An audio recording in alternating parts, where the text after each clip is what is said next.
Dans votre trésor, on va parler alimentation parce que de plus en plus de Français décident de consommer moins de viande. Il y a même un nom savant pour ça, le flexitarisme. Alors pourquoi ces familles ont-elles choisi ce régime? Parce que c'est bon pour la santé, mais aussi pour l'environnement. Dans un instant, Clémence Delabaume nous dira jusqu'à quel point c'est tenable. Mais d'abord, un exemple dans un foyer qui s'est converti à cette formule. Le reportage est signé Valérie Heurtel, Nabila Tabouri et Antoine Husser. Ouais, ça va suffire, non? Dans cette famille, à l'heure du repas, à chacun sa spécialité. Pendant que la petite dernière épluche l'ail, son frère fait la vinaigrette. On met du vinaigre, puis de l'huile et du sel et du poivre. Au menu, comme chaque jour, des légumes. C'est la spécialité de Benjamin Fagard. Il est végétarien depuis tout petit, mais il n'a pas complètement converti la famille. Aujourd'hui, pourtant, c'est un jour sans viande. Il y a des crudités, comme toujours en entrée, c'est-à-dire les lentilles, les carottes râpées. Après, on va faire une purée. Et ensuite, pour accompagner ça, alors il y aura des escalopes, alors escalopes végétariennes. Et puis, on a des boulettes effet bœuf. Des plats végétariens colorés et gourmands. Pour son épouse, c'est une découverte. Chez elle, petite, il y avait de la viande à tous les repas. Aujourd'hui, elle en mange à peine une fois par semaine. J'en mange quand je vais au restaurant, souvent. Ça dépend du restaurant d'ailleurs. Une décision qu'elle revendique. Les conditions d'élevage, évidemment, ça me donne pas envie d'en manger. Mais en plus, les questions écologiques, enfin, on essaie d'avoir un comportement quand même, on va dire, citoyen. Une tendance dans l'air du temps. Comme elle, un Français sur 4 serait prêt à réduire sa consommation de viande sans y renoncer pour autant. Des végétariens à temps partiel. Pour ces carnivores repentis, il existe des substituts. Des boulettes, des saucisses ou des steaks. De la fausse viande à base de pois, de froment, de soja.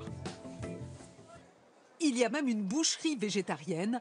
Elle a ses habitués. Filet de poulet que j'aurais voulu. D'accord. De simili-poulet. 2 sachets au moins. Des clients conquis par ces produits. C'est peut-être de faux poulet, mais c'est très bon. Et c'est excellent pour la santé pour quelqu'un qui a un peu trop de cholestérol. Il y a quelques mois, Isabelle Ben-Simon a ouvert cette boutique au cœur de Paris. On y déguste ses substituts de viande aromatisés aux épices. Alors, des bons nuggets, là. Là, vous avez une saucisse aux herbes avec des petits légumes grillés maison. Et là, un burger grillé. Nous avons testé les nuggets. Ça a le goût de nuggets. Ça a le goût de nuggets, exactement.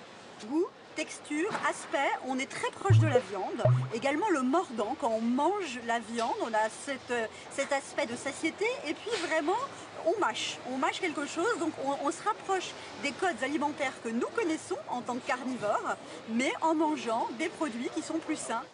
Dans cet atelier de cuisine, Ona Mayoko fait un autre pari. Nous apprendre à repenser notre assiette. Ici, pas de viande, pas de substitut, mais des arômes qu'il faut savoir associer. Quand on devient végétarien, il y a éventuellement certains goûts qui peuvent manquer, en fait, des goûts assez profonds qu'on trouve dans la viande. Et ce goût-là, on peut le retrouver dans plein de produits qui ne contiennent pas de viande, notamment la sauce de soja, le miso, donc les champignons, je vous l'ai déjà dit. Donc ça, ce sont vraiment des ingrédients qu'on va utiliser pour venir parfumer les plats. Démonstration ce jour-là avec des recettes à base de courges. Un couscous végétarien, une tarte et une salade d'épinards au potimarron et au tofu fumé. Vous allez pouvoir approcher avec vos assiettes. C'est incroyable. Ah, c'est vraiment très bon. Ça rappelle un peu une salade comme on ferait avec des lardons, quoi. Pas besoin de rajouter une viande en soi si on cuisine bien les légumes avec des épices. Paris gagné. Des recettes comme celle-ci, il y en aurait des centaines d'autres à explorer. Manger moins de viande, on vient de le voir, c'est possible, mais peut-on aller plus loin sans danger pour la santé? On va démêler le vrai du faux avec vous, Clémence Delabaume, bonjour. D'abord, peut-on se passer totalement de viande? Alors oui, Élise, c'est vrai, à condition de bien rééquilibrer ses repas. Alors vous le savez, la viande, c'est d'abord une source de protéines, mais on en trouve aussi dans le poisson, les œufs, les produits laitiers ou encore les céréales complètes comme le quinoa ou les légumineuses, haricots rouges ou blancs. pour l'apport en fer. Il y en a toujours dans le poisson, mais aussi dans les lentilles et les fruits secs. Est-ce que c'est vrai que manger de la viande tous les jours, c'est mauvais pour la santé, Clémence? Oui, Élise, c'est vrai. Les nutritionnistes recommandent de consommer 500 grammes de viande par semaine. En gros, c'est 4 ou 5 repas, alors qu'aujourd'hui, les Français en consomment 3 fois plus. Or, manger trop de viande, on le sait, non seulement ça fait vieillir plus vite, mais en plus, ça augmente le risque de cancer et de maladies cardiovasculaires. Manger un steak haché saignant, c'est risqué pour la santé, vrai ou faux? Vrai, Élise. Le risque, c'est d'attraper une gastro-entérite. Pourquoi? Eh bien, parce que la viande hachée est manipulée dans tous les sens. Et du coup, au lieu de se retrouver en surface, les bactéries se retrouvent à l'intérieur du steak. Résultat, lors de la cuisson, elles n'ont pas le temps d'être détruites par la chaleur. Du coup, mieux vaut cuire votre steak haché à point. Et pour le steak classique, c'est pareil, il faut le manger bien cuit? Faux, Élise. Gare à ne pas le manger trop cuit, car lorsque les viandes sont cuites à des températures très élevées, des composés cancérigènes à base de carbone se forment à la surface. Vous le savez, ce sont les fameuses stries noires du poulet, par exemple, cuit au barbecue ou à la broche. Merci à vous, Clémence, pour tous ces conseils.